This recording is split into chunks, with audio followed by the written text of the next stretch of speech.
Это что у нас тут? Институт мерзлотоведения. Какой? Тут институт.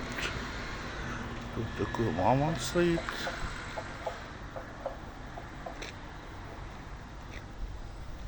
А березки какие красивые.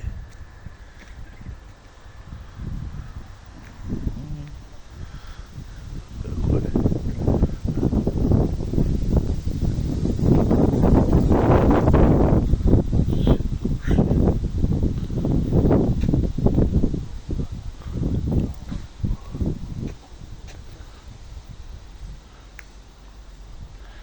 Лавочки.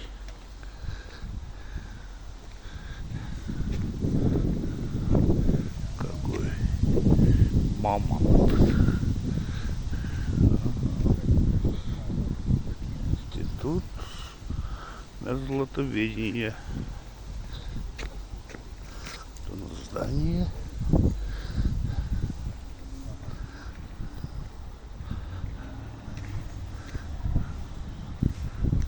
Памятник.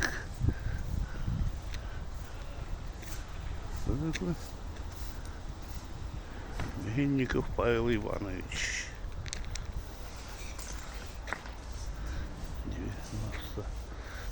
1908. 1900.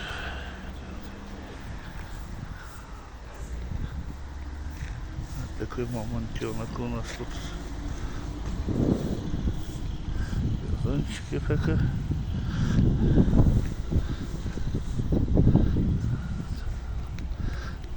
Цветочки.